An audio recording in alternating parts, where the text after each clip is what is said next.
प्राण बच जाते हैं। अब एक और शब्द अपने मुख से निकाला तो युद्ध आरंभ होने से पूर्व ही शत्रु से पहले मैं अपने पक्ष के किसी योद्धा का वध कर दूंगा। अंगराज, अंगराज, आप क्रोधित क्यों हो रहे हैं? मेरे कहने का तात्पर्य केवल यह है कि आपके पुत्र वृषसेन की मृत्यु तो स्मरण है ना आपको? वृषसेन के हत्यारे अर्जुन का पुत्र ही आज आपका लक्ष्य होना चाहिए। बस मैं यही कहना चाह रहा था। कर्ण को स्मरण है मामा श्री।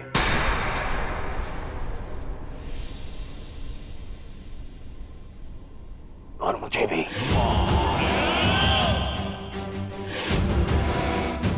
आज हम वृषसेन की मृत्यु और मेरे अपमान का प्रतिकार दोनों लेंगे।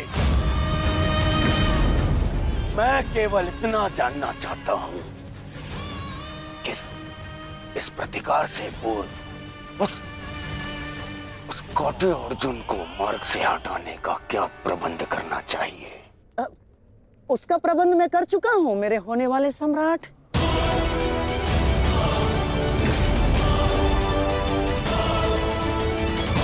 महाराज, त्रिगत नरेश सुशर्मा अवसर का लाभ उठाने के लिए एक विशाल सेना के साथ विराट पर आक्रमण करने जा रहे हैं। विराट नगर को सहायता की आवश्यकता है। शीघ्र कुछ कीजिए। मुझे शीघ्र ही विराट प्रस्थान करना होगा।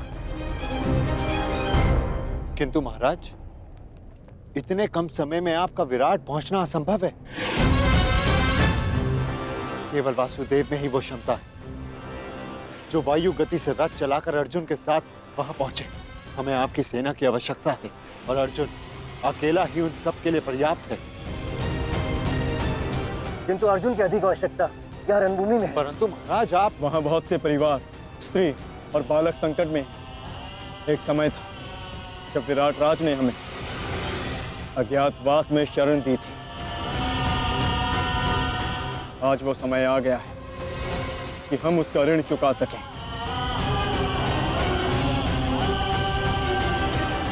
और फिर अभिमन्यु भी तो यहाँ है। मुझे इस पे पूर्ण विश्वास है। और मैं आपको विश्वास दिलाता हूँ पिताश्री कि युद्ध भूमि में आपकी कमी शत्रु को अनुभव नहीं होगी। जब आप सुशर्मा का नाश करेंगे तो आपके पुत्र की शौर्य की कीर्ति आपका स्वागत करेगी। चलिए माता, विराट की ओर प्रस्थान करें। जैसी रथी की इच्छा और जैसी महारथी की आकांक्षा।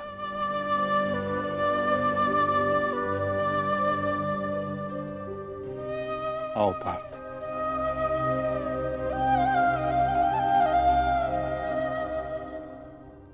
बधाई हो मेरे होने वाले सम्राट। अर्जुन रणभूमि छोड़कर विराट के लिए प्रस्थान कर चुका है।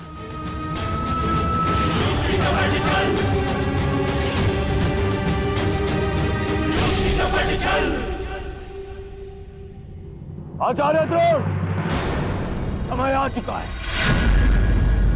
हमारी सेना को अपनी योजना अनुसार सज्ज कीजिए। जिस प्रकार चक्की का पत्थर एक ही चक्कर में अन्न के दानों को पीस देता है, उसी प्रकार हमारी यह सेना शत्रु सेना को एक ही चक्कर में पीस देगी युवराज। और अपनी सेना के नाश को रोकने के लिए आएगा वो महावीर अभिमन्यु। और वहां हम उसके प्राण फाड़ लेंगे, जिसने मुझे अपने बाणों के चक्र में फंसाया था। आज वो फंसकर मरेगा हमारे चक्रव्यूह में। युद्ध का 13वां दिन।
युधिष्ठिर, मैं कौरव सेनापति द्रोण चेतावनी देता हूं तुम्हें कि यदि तुम विजय प्राप्त करना चाहते हो तो इस व्यू के भीतर आओ, और यदि तुम इस व्यू को तोड़ने में सक्षम रहे तो हम अपनी पराजय स्वीकार कर लेंगे, और यदि नहीं तो तुम अपनी हार स्वीकार कर लेना। सुना तुमने?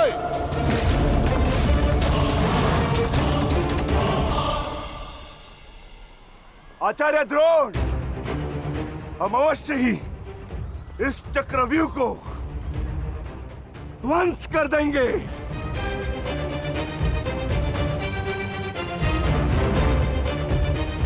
यह संभव है। चक्रव्यूह युद्ध का सबसे कठिन और सबसे विनाशकारी व्यू है। इसका हल केवल अर्जुन के पास है। यह आचार्य द्रोण की योजना थी, इसीलिए अर्जुन को युद्ध भूमि से दूर किया गया।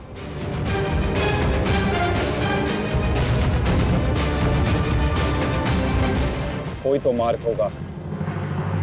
मार्ग है।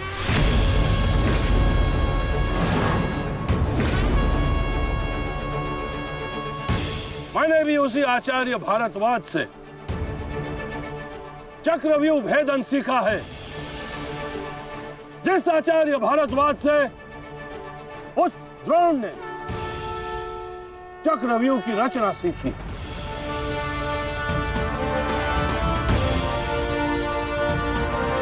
इस चक्रव्यूह का भेदन मैं करूंगा।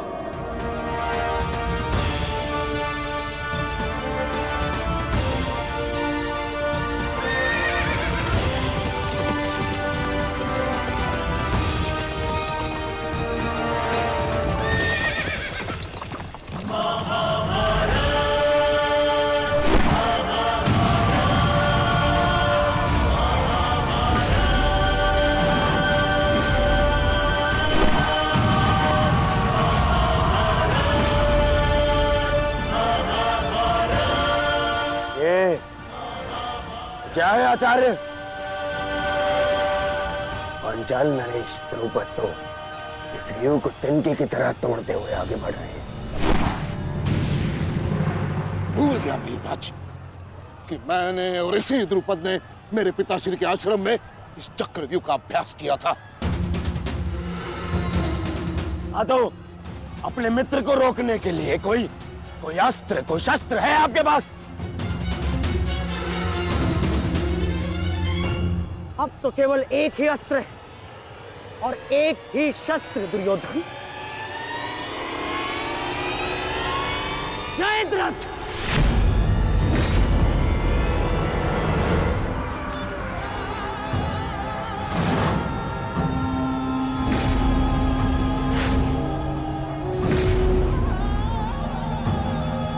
जयद्रथ,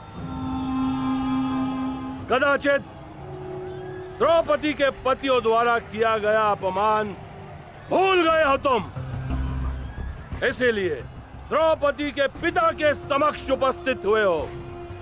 आज द्रौपदी के पति हो या उसके पुत्र, कोई मुझे नहीं रोक सकता।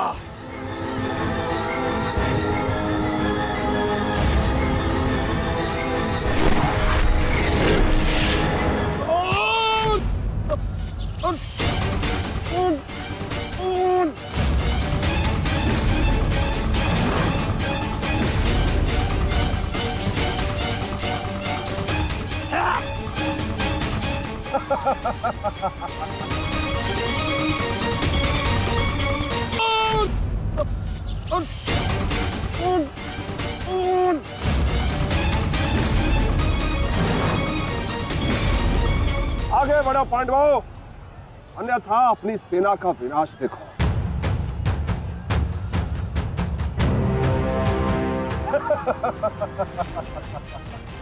शेष पिताश्री, मुझे आज्ञा दीजिए।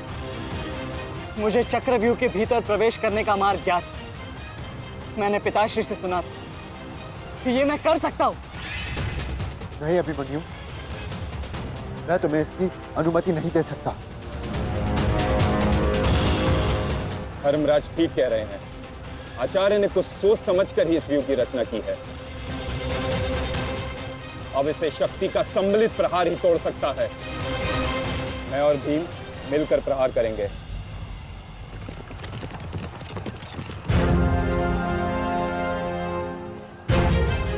देखिए ने मामा श्री, धृष्टद्युम्न और भीम स्वयं आक्रमण कर रहे हैं।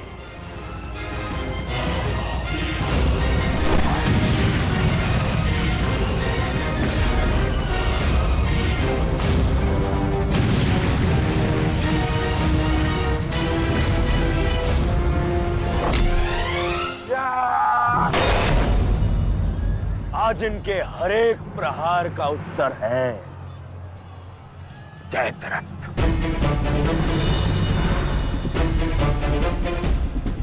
चक्रव्यूह में प्रवेश करने से पूर्व मुझसे नहीं मिलोगे मित्र? स्मरण है ना 5 चोटियां?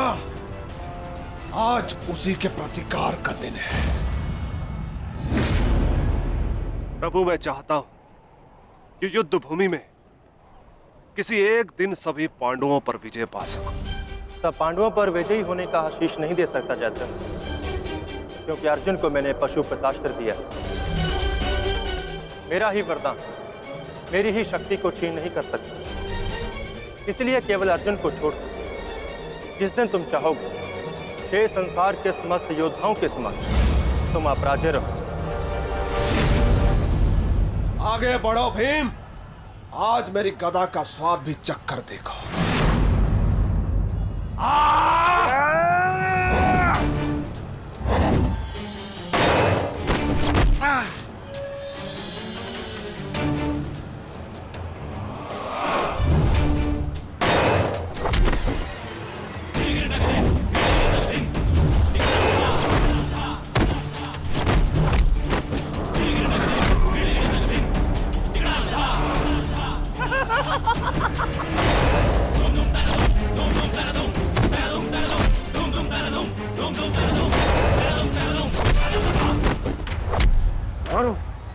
मारो से।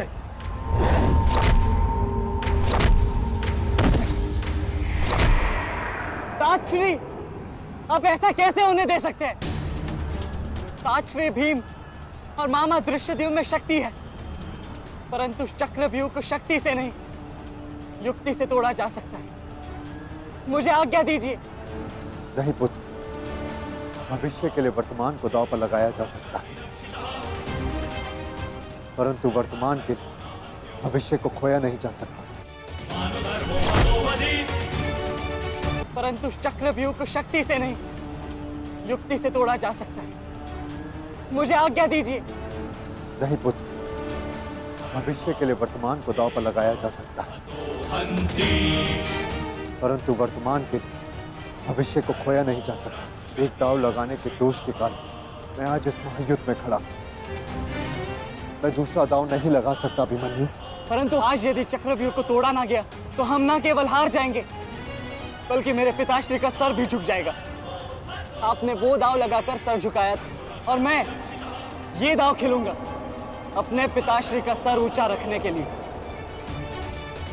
मैंने उन्हें वचन दिया था कि युद्ध भूमि में शत्रु को उनकी कमी अनुभव नहीं होगी, और मुझे शत्रुओं को वीर अर्जुन के रक्त का तेज दिखाना। इसीलिए आज्ञा दीजिए ताजश्री, और फिर मैं अकेला कहा हूं। चक्रव्यूह में मेरे प्रवेश करते ही आप भी मेरे पीछे पीछे अंदर आ जाइए। मैं मार्ग बनाऊंगा और आप चक्रव्यूह को ध्वंस कीजिएगा। सोचिए मत, समय नहीं है ताजश्री। आशीर्वाद दीजिए।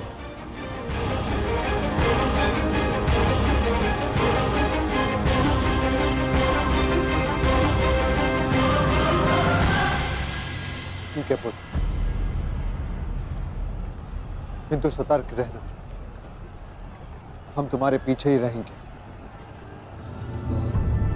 आगे बढ़ो।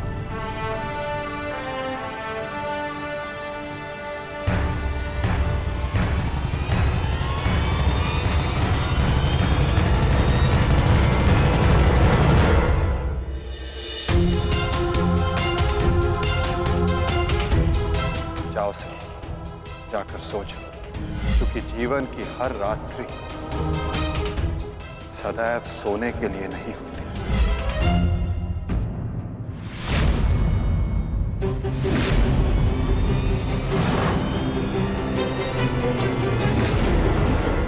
मेरी सुरक्षा के लिए माता यज्ञसेनी का आशीर्वाद है मेरे साथ, और जब तक ये मेरे साथ है मुझे कुछ नहीं हो सकता।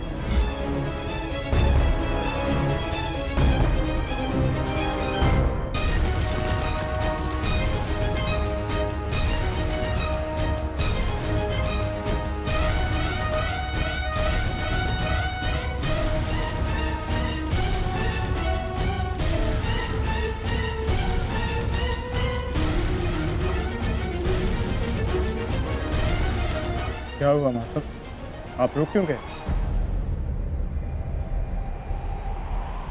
चूंकि समय नहीं रुकता पार्थ, परंतु मानव को 2 पल रुकने का अधिकार है।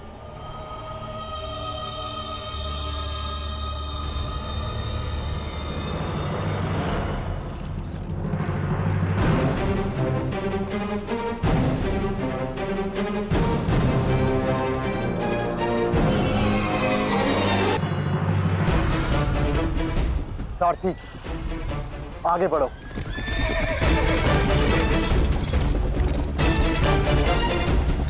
अभिमन्यु के द्वार तोड़ते ही हमें उसमें प्रवेश करना है।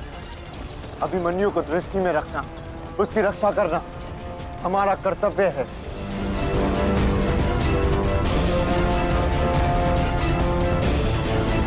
आ बालक, आ महारथियों, ऐसी मृत्यु देने से कि इसकी चित्कार उन पांडवों के हृदय को चीर देगी। और स्मरण रहे, सरल मृत्यु नहीं देनी है इस अभिमन्यु को।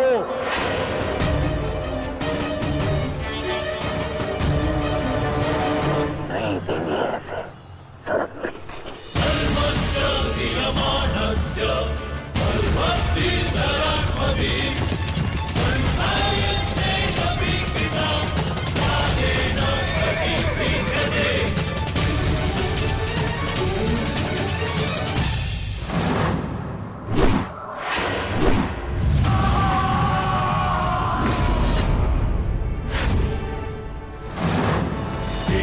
साक्षी, मुझे मार्ग मिल गया है।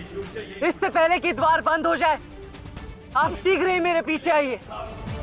सारथी, शीघ्रता करो।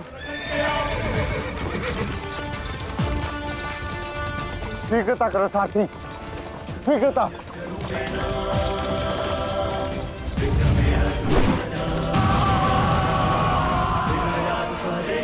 उत्तम अभिमन्यु, उत्तम।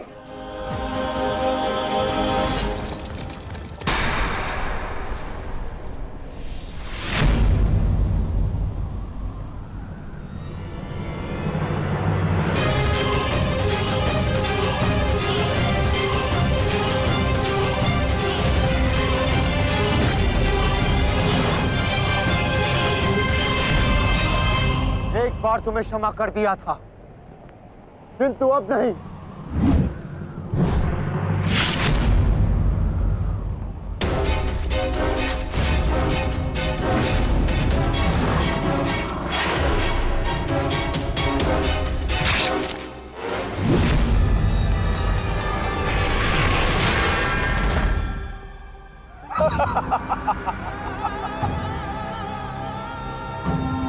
एक बार अपमानित हो चुका हूं, इस बार तुम्हारी बारी है पांडवों। महादेव का वरदान सफल रहा, आज इस युद्ध भूमि में केवल मेरा शासन होगा, मेरा। केवल अर्जुन के अतिरिक्त कोई मुझसे जीत नहीं पाएगा पांडवों। और आज सिर्फ एक ही मृत्यु होगी।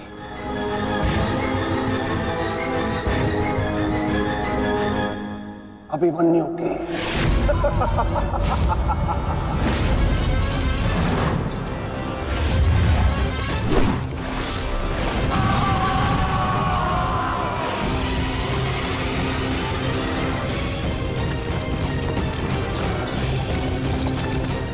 ये चक्रव्यूह तुम्हें पराजित करने के लिए नहीं है मूर्खों। ये तो उस अपमान का प्रतिकार था जो कल अभिमन्यु ने युवराज दुर्योधन के साथ किया था। उसने दुर्योधन का मान हरण किया था और आज वो उसके प्राण हरण करेगा।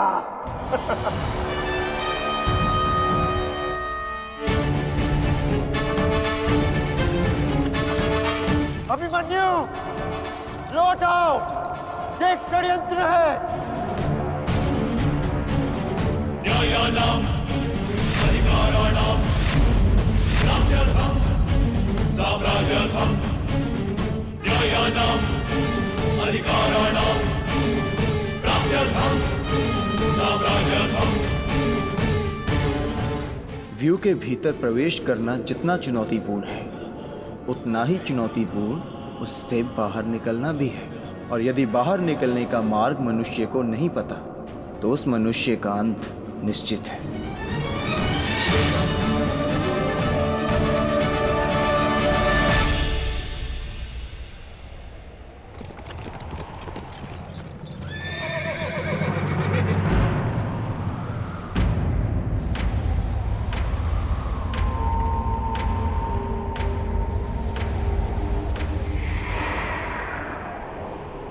आगे बढ़िए माधव, शत्रु समक्ष है।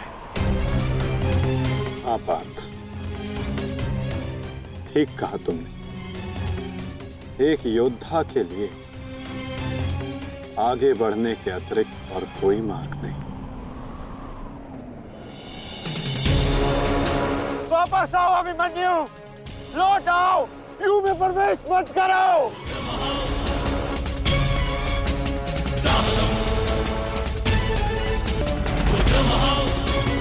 मेरे लिए अब लौटना संभव नहीं था श्री। यदि हमने इस चक्रव्यूह को नहीं तोड़ा तो हम ये युद्ध हार जाएंगे, और मेरे रहते ये संभव नहीं। समझने का प्रयत्न करो पुत्र, ये सब तुम्हें घेर कर तुम्हारे प्राण लेना चाहते हैं। लौट आओ अभिमन्यु, लौट आओ। एक योद्धा मृत्यु के भय से पीछे नहीं हटता था श्री। वो आगे बढ़कर मृत्यु का वरण करता है, और आज मृत्यु को भी अर्जुन पुत्र के बाणों का तेज सहना होगा।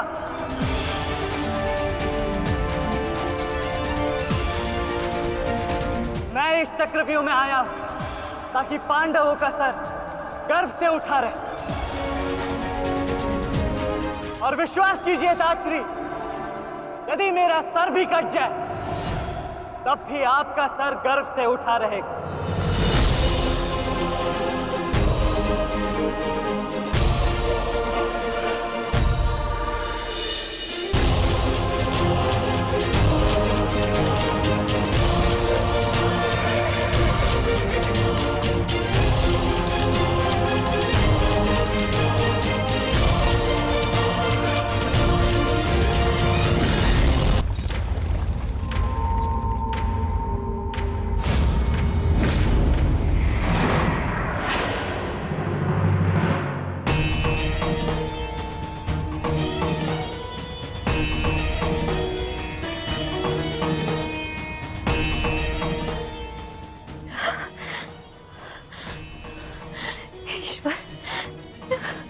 ईश्वर, मेरे पुत्र की रक्षा करना।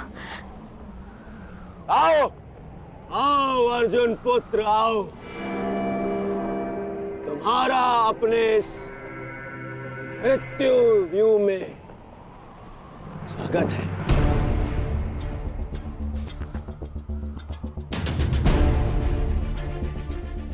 एक वीर योद्धा से सुना था मैं कि हे मृत्यु, तैयार यदि तू आने को, प्रसन्न मुखा, द्वार खुला है तेरा स्वागत, प्रसन्न मुखा।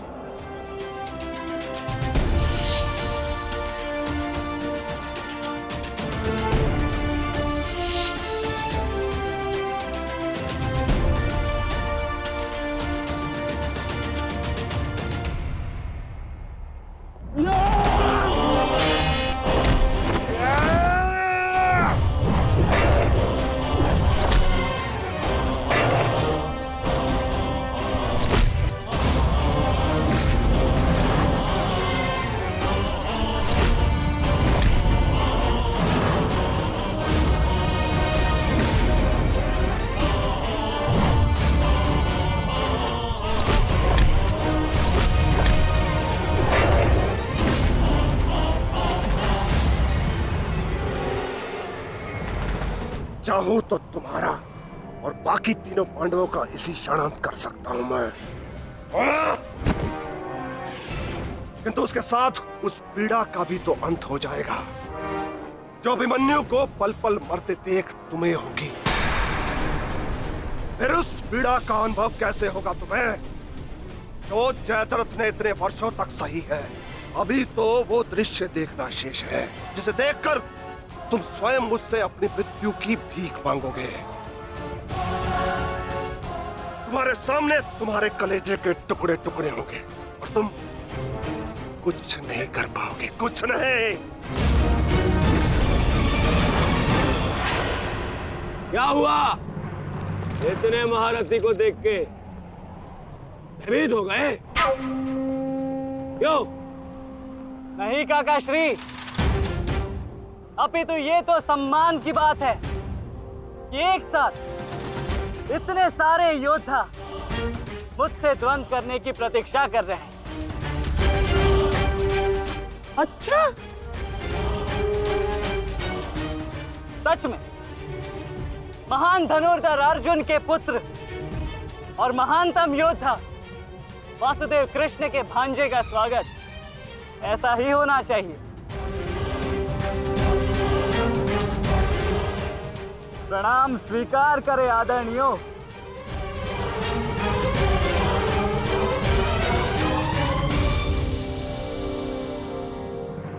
अपनी सीमा में रहो बालक। जितना कम अपमान करोगे उतनी ही कम पीड़ादायक मृत्यु मिलेगी तुम्हें। जितना जीवित रहूंगा उतनी हानि करूंगा, क्योंकि मेरी श्वास ही मेरा अस्त्र है और जब तक मेरी श्वास चलेगी तब तक यमदेव तांडव करेंगे।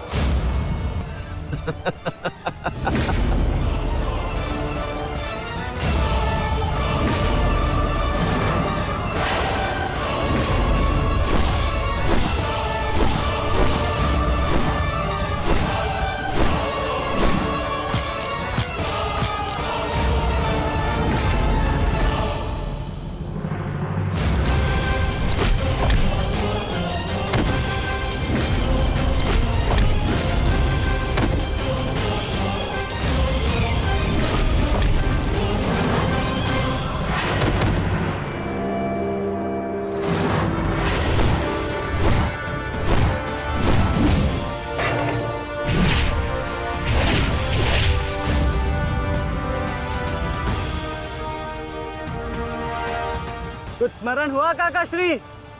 कहा था ना मैंने कि जब जब आपसे द्वंद्व करूंगा तब तब आपके वस्त्र हरण करूंगा और तब तब आपके मुख पर इस लज्जा को देख अपने मन में जल रही प्रतिशोध की ज्वाला को शीतलता प्रदान करूंगा। और हो गया मेरा अपमान, अब और नहीं। महारथियों, आक्रमण करो इस बालक पर।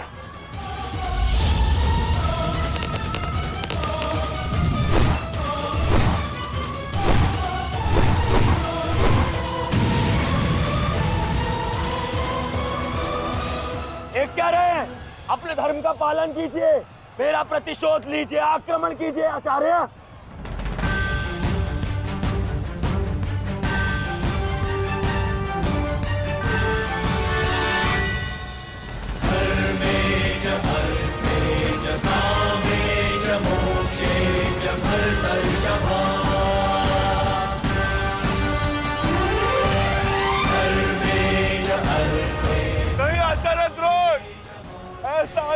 मत कीजिए।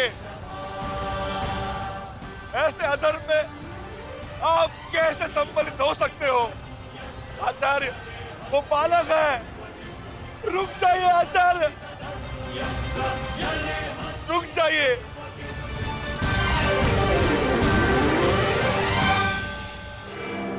अपना दिया वचन स्मरण है ना पिताश्री? इस बालक की शक्ति इस रथ में है, जो इसे सुरक्षित की हुई है। आचार्य, इस बालक को रथ विहीन कीजिए।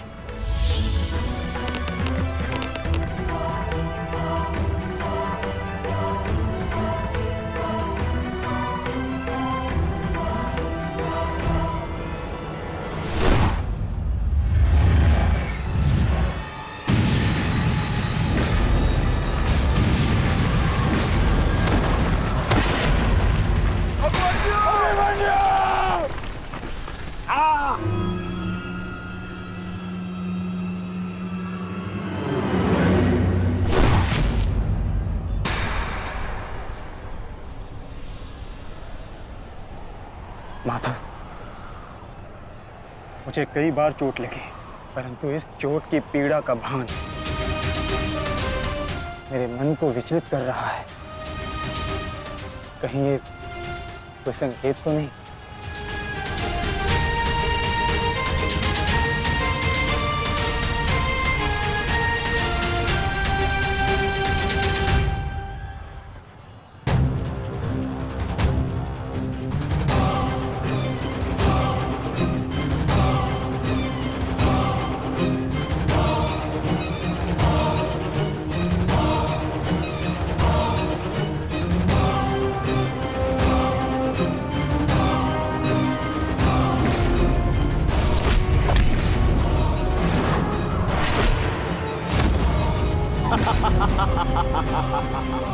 दुर्योधन, केवल आचार्य द्रोण को अपना वचन ज्ञात कराने से क्या होगा? इतने अपमान के पश्चात भी अंगराज कर्ण तो जो के त्यों खड़े हैं। क्या इनका इस युद्ध के प्रति कोई कर्तव्य नहीं? मैं केवल नियम का पालन कर रहा हूं गांधार नरेश। नियम और नीति कहती है कि एक योद्धा के साथ केवल एक ही योद्धा युद्ध कर सकता है, और तुरंत के लिए अभिमन्यु युद्ध के लिए किसको चुनेगा वो उसका अधिकार है। नहीं मित्र, ये विकल्प लेने का समय नहीं है। अंत करो इसका। नहीं मित्र, हमें इस युद्ध जीतने के लिए अनीति का सहारा लेने की आवश्यकता नहीं है। नीति सिखाते सिखाते प्रपितामह शरशैया पर चले गए। यदि इन्हें नीति का ज्ञान होता तो आज ये युद्ध संभव ही ना होता। अभिमन्यु, तुम्हें विकल्प चुनना होगा।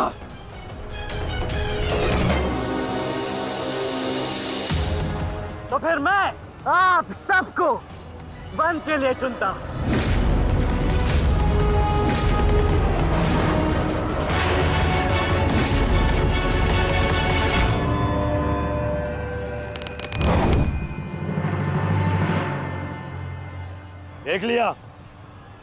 देख लिया, इसने अपना विकल्प चुन लिया। अब इस पर दया दिखाने की कोई आवश्यकता नहीं है। अब आक्रमण करने की आवश्यकता है। आक्रमण करो और अपना वचन स्मरण रखो कर्ण। देख रहे हो पांडवों, अभी तो ये रथ विहीन हुआ है, फिर निशस्त्र होगा और फिर प्राणहीन।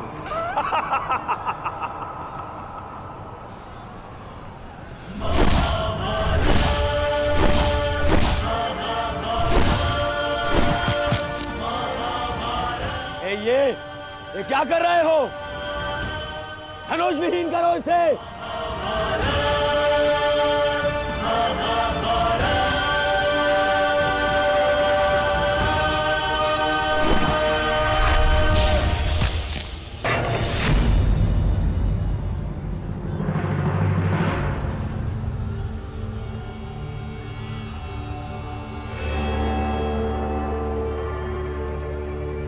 युवराज, स्मरण रहे, इससे इतनी सरल मृत्यु नहीं देनी है। सूर्यास्त होने तक इसकी श्वास इससे अलग नहीं होनी चाहिए। अबे इसमें बहुत पीड़ा सहनी शेष है। मित्र, ये एक योद्धा है, इसे योद्धा की मृत्यु दो। अरे योद्धा नहीं है ये, उन भगोड़े पांडवों का मैला रक्त है। इसे बहना होगा। मित्र जागो, जागो मित्र, और प्रहार करो।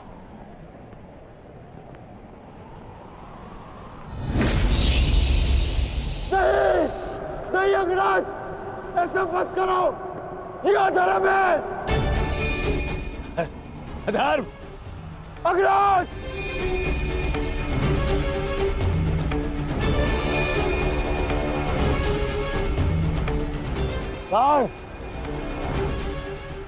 स्मरण करो, स्मरण करो कैसे इन पांडवों ने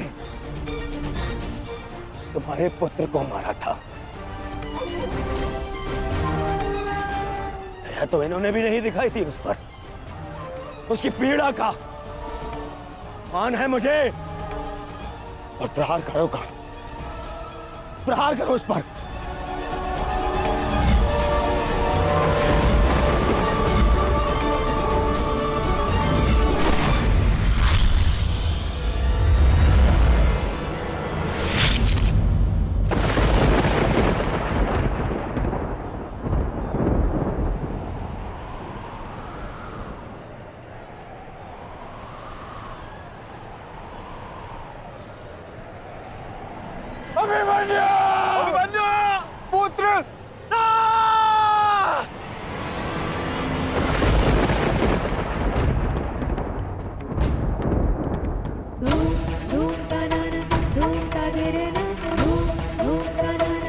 क्या हुआ माताश्री?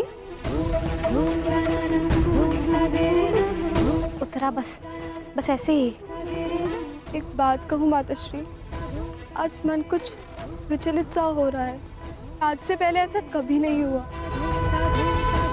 अरे तो रोज ही युद्ध पे जाते हैं, परंतु आज कुछ विचित्र सा अनुभव हो रहा है। चिंता करने की कोई आवश्यकता नहीं है उत्तरा। मेरा पुत्र महावीर है, और फिर उसे सभी पांडव, पिताश्री, ज्येष्ठ, उनकी सुरक्षा भी तो प्राप्त है। मुझे पूर्ण विश्वास है अभिमन्यु विजयी होकर लौटेगा और तुम उसका तिलक करोगी। हे सूर्यदेव, आज तनिक शीघ्र अस्त हो जाओ। मेरा पुत्र बिना सुरक्षा कवच के युद्ध में गया है।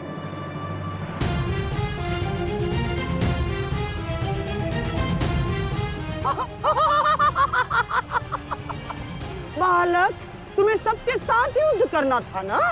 करो, करो युद्ध।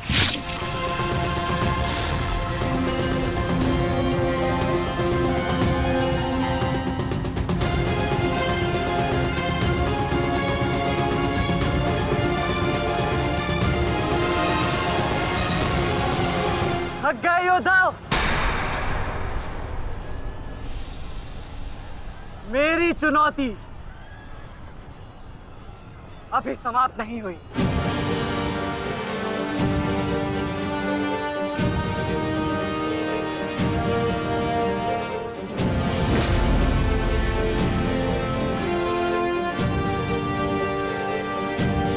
आचार्य द्रोण,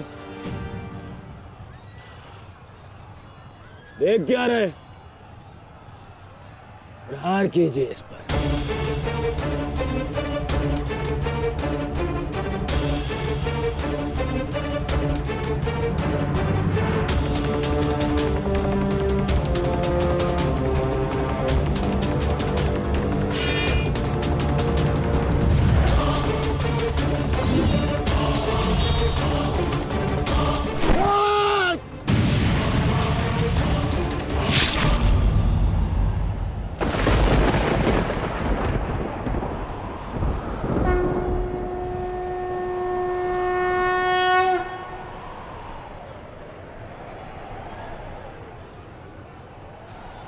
आप ठीक है ना माधव?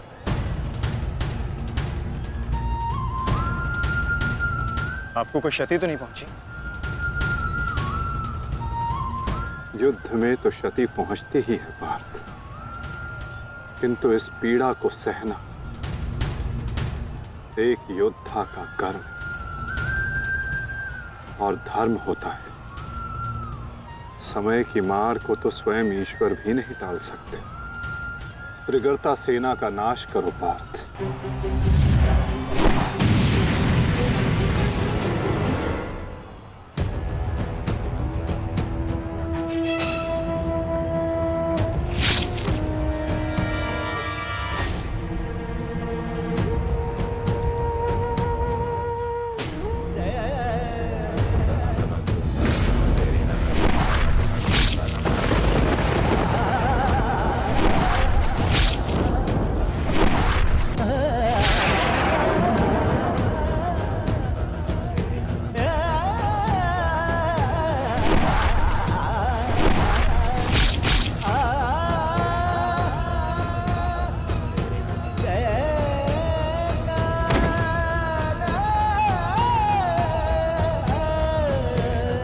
ये द्वंद्व अभी शेष है।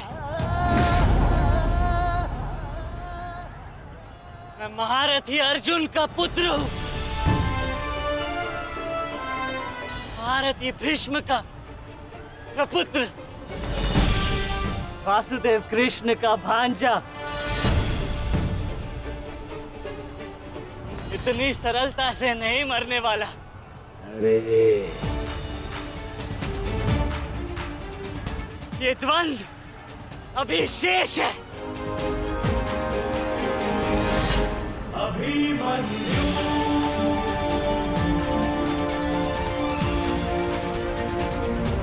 अभिमन्यु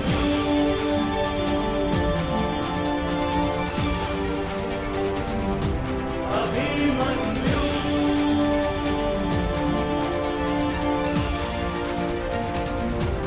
अभिमन्यु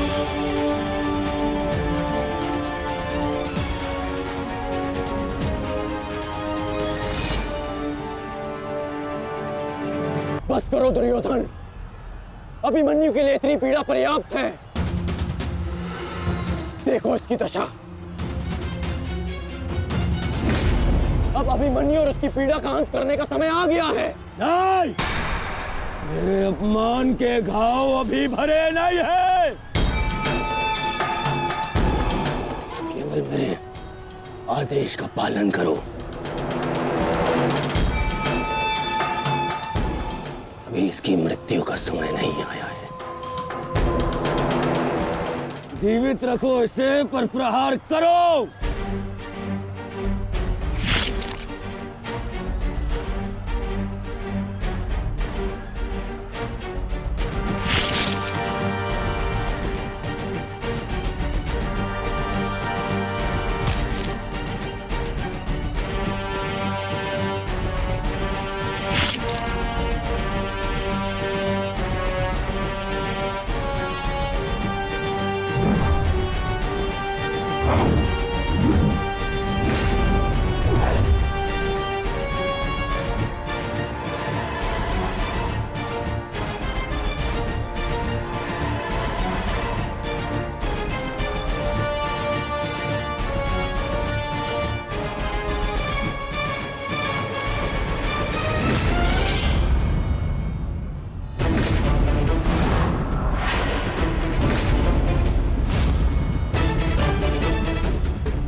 पूरे बल से प्रहार करो इस अर्जुन पुत्र पर।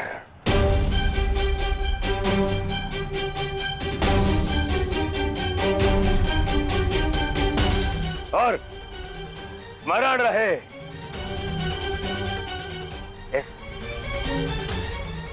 इस बालक के शरीर के हर एक भाग में घाव देखना चाहता हूं मैं।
अस्माकं विजयं निश्चितम्।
अरे बस बस महामश्री दुशासन बस मर जाएगा हैं?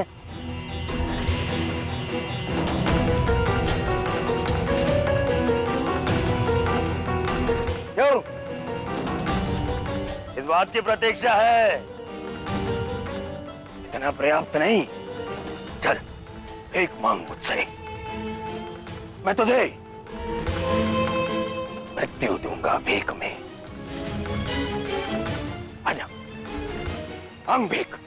बड़ों के समक्ष हाथ भीख के लिए नहीं, आशीर्वाद के लिए बढ़ाते हैं काका श्री।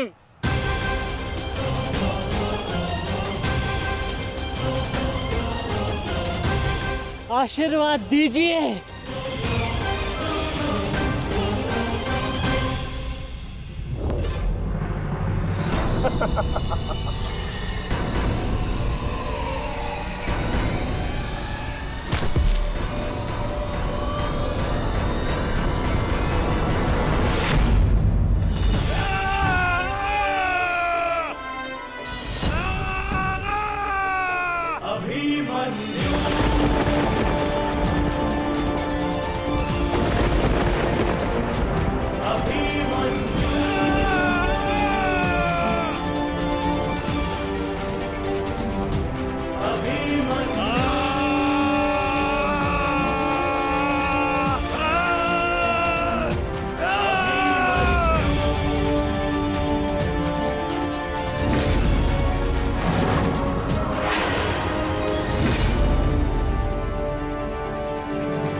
मुझसे आशीर्वाद चाहिए ना, तो ठीक है।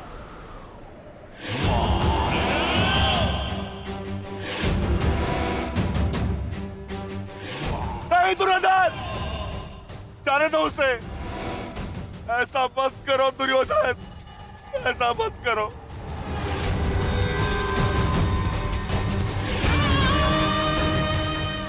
चाहिए तो उसके स्थान पर इस रिकोदर भीम के प्राण हर लो, पर मेरे पुत्र अभिमन्यु को जाने दो। क्यों? मेरी पीड़ा भूल गए? तुमने दिखाई थी दया मेरे भ्राताओं पर, किंतु मैं तुम पांडवों के भांति निर्दयी नहीं हूं। ठीक, तुम्हारी विनती स्वीकार कर लेता हूं।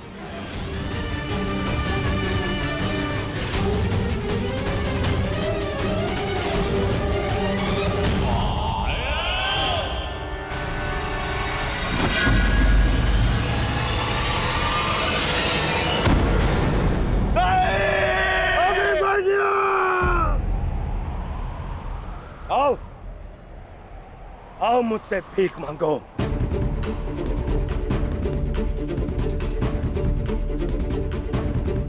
आओ बालक, आजा। आ मैं तुझे मृत्यु भीख में देता हूं। आओ भीख मांग, आजा। हाँ,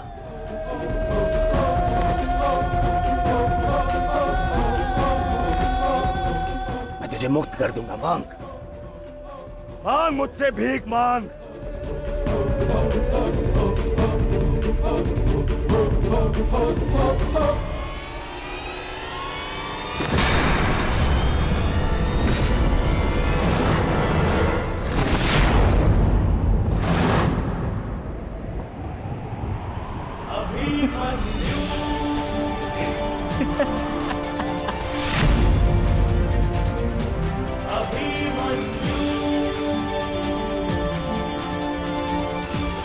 कहा था ना मैंने काकाश्री, जब जब मिलूंगा वस्त्रहरण करूंगा।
हाँ।